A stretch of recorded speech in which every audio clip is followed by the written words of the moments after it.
लेकिन अभी इस मुद्दे पर जो सियासी खेल है वो चल रहा है। सोमवार को एक बार फिर से मानसून सत्र की शुरुआत होगी, संसद खुलेगी, जहां पर एक बार फिर से बड़े घमासान के आसार हैं।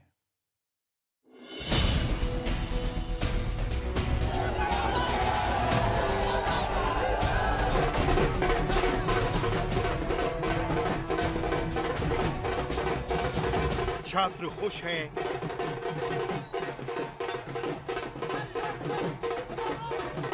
विपक्ष खुश है। सभी देशवासियों को बधाई देता हूं। खुश है कि ये सारे डिमांड्स एक्सेप्ट हुए। लेकिन सबसे बड़ा सवाल अब आगे क्या? क्या धर्मेंद्र प्रधान के इस्तीफे के साथ पूरा गतिरोध खत्म हो जाएगा? क्योंकि सड़क पर तो जंग खत्म हो गई है, लेकिन संसद में लड़ाई अभी बाकी है। ये जो हमारे स्टूडेंट्स हैं, इनकी विक्ट्री है, इनकी जीत है। प्रधान एक सिंबल है, करप्शन का सिंबल, एजुकेशन सिस्टम के डिस्ट्रक्शन का सिंबल, इनकॉम्पिटेंस का सिंबल।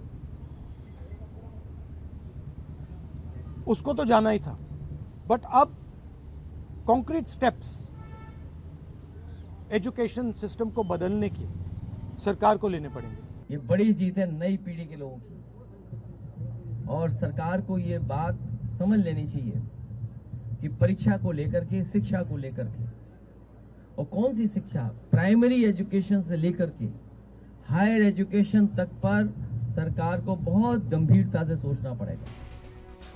सरकार ने पेपर लीक को लेकर ड्राफ्ट तैयार कर लिया है, जिसे सोमवार को संसद में पेश किया जा सकता है।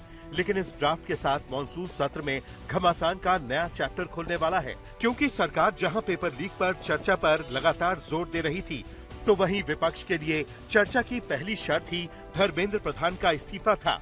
ऐसे में क्या अब धर्मेंद्र प्रधान के इस्तीफे के बाद संसद में पेपर लीक पर चर्चा होगी? Pellet guns were fired at them. Tear gas was fired at them.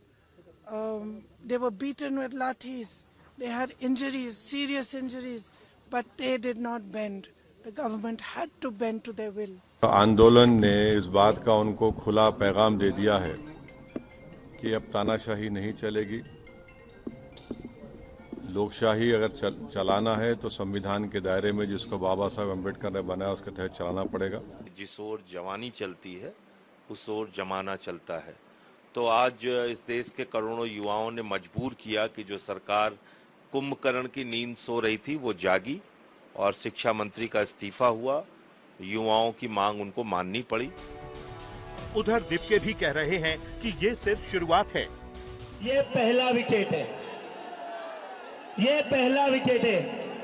यहाँ नहीं रुकेंगे, अब तो बस शुरुआत हुई है। सड़क पर पेपर लीक की लड़ाई अब खत्म हो चुकी है, लेकिन अब एक लड़ाई संसद में होनी बाकी है। आज तक ब्यूरो।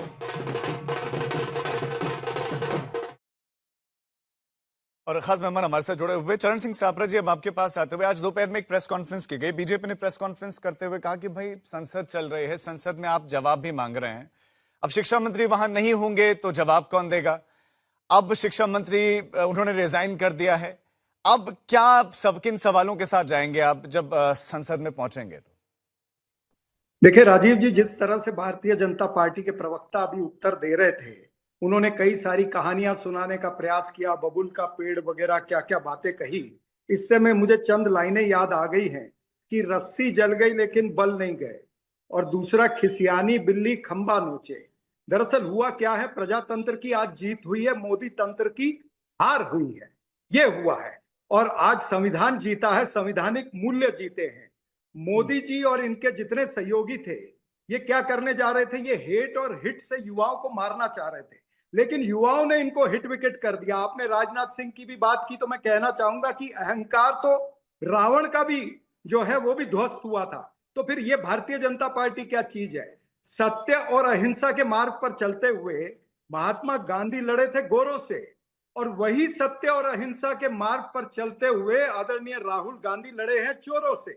ये पूरी जीत जो है, ये समूचा जो हमारा विपक्ष है उसकी सांझी जीत है, छात्रों की जीत है, और ये उन परिवारों की जीत है जिनके बच्चों ने आत्महत्या की है, उन परिवारों की जो पीड़ा है उसके साथ हम खड़े हैं और सदैव खड़े रहेंगे। अब बात यह आती है कि इस सरकार को अभी और भी हिलाना इसलिए पड़ेगा क्योंकि अब तो चेहरा गया है। चेहरे के बाद में सिस्टम भी तो सुधारना है ना। जो भ्रष्टाचार का चेहरा था, एनटीए में जो भ्रष्टाचार हो रहा था, भ्रष्टाचार का अड्डा बना हुआ था, वो चेहरा गया है। अब सिस्टम को सुधारना है। तो सिस्टम को सुधारने के लिए देखते हैं कि सोमवार को सरकार क्या लेकर के आ रही है, उसके ऊपर क्या सुधार हो सकते हैं वो हम बताएंगे और इनकी खामियां भी उम्मीद हम बताएंगे करते हैं कि सर आप कि पूरा RSS सहयोग भी का किस करेंगे। तरह से ठीक है, दखलंदाजी है। ठीक है सर। प्रोफेसर संगीत रागी, क्या आप इस बात को एक्सेप्ट करेंगे कि ईगो पर ले लिया गया था? मतलब एक्चुअल में अहंकारी हो गई थी सरकार। अगर ईगो पर नहीं लेती, पहले इस्तीफा हो जाता तो शायद इतना डैमेज नहीं होता। देखिए, यदि सरकार ईगो पर ले लेती तो क्या करती? वही करती जो कपिल सिब्बल ने 2011 में किया था। लखनऊ में प्रश्न पत्र जो है वो घूम रहे थे चारों ओर, उसको साइक्लोस्टाइल्ड कॉपी चारों ओर घूम रही थी। हुआ क्या, वहां का सिर्फ पेपर जो है वो दोबारा क्वेश्चन पेपर वहां पर भेज दिया गया था और एग्जाम करा लिया गया। तब किसी ने कपिल सिब्बल से इस्तीफा नहीं मांगा था 2011 में। अन्ना आंदोलन के समय महिला की एक मृत्यु हो गई थी, पहले पैरालिटिक हुआ, उसके बाद उसकी मृत्यु हो गई। उस पर भी लाठी चलाया गया था, किसी ने कंपेंसेशन नहीं दिया था। कार सेवकों की हत्या, बर्बर हत्या किया था समाजवादी पार्टी ने, उन पर कोई वो कार सेवक अपने हाथों में लाठी डंडा लेकर के नहीं, वो भी अहिंसक आंदोलन था, लेकिन किसी को कंपेंसेशन नहीं दिया गया था। देखिए क्यों ये सरकार झुकी, उसका कारण मैं बताता हूं। इस आंदोलन को बांग्लादेश और नेपाल की तरह तख्ता पलटने के आंदोलन में परिणत करने की कोशिश की जा रही थी और उसमें शाहीन बाग एलिमेंट आ गया था। आज सुबह हमने देखा था मुस्लिम नेताओं का, धर्मगुरुओं का एक प्रेस कॉन्फ्रेंस मैंने देखा जिसमें उन्होंने कहा, मैं अपनी बात खत्म कर लूं। अगर ऐसे मंसूबे वाले आ गए थे तो सरकार ने रिजाइन कर दिया। सुन ले तो उनको और ज्यादा स्ट्रांगली खड़े हो जाना चाहिए। सुन लीजिए मेरी बात सुन लीजिए पूरी। अपनी बात खत्म नहीं किया है। चूंकि ऐसे तत्व आ रहे थे, शाहीन बाग वाले तत्व भी जुड़ गए थे इसमें। गुंडे, मवाली, बदमाश, हलवाई की दुकान पर काम करने वाले ऐसे लोगों से पंचर बनाने वाले तक छपरा में पकड़े गए कि ऐसे लोग भी उसमें शामिल थे। अराजक तत्व, किसान आंदोलन, आपने देखा होगा कि उग्राहा ग्रुप ने कहा कि भाई हम 27 को दिल्ली मार्च करेंगे और हम किसान आ रहे हैं पंजाब से चल करके। ठीक है, उनको वहां पर आंदोलन नहीं करना था, लेकिन किसान आंदोलन का समर्थन, यानी कि फिर किसान आंदोलन एक नया खड़ा करने की कोशिश, शाहीन बाग खड़ा करने की कोशिश, और साथ में छात्र आंदोलन था ही। छात्र आंदोलन में घुस गए जो जिसे हम कहते हैं असामाजिक तत्व, गुंडे, बदमाश, इन सबको ध्यान में रखते हुए मुझे लगता है कि एक बड़ा आंदोलन खड़ा होता। उसको बचाने के लिए सरकार ने मुझे इस्तीफा ले लिया। मुझे तो कभी-कभी माफी के साथ आपको रोक रहा हूं, इस बीच में एक बड़ी खबर मिल रही है।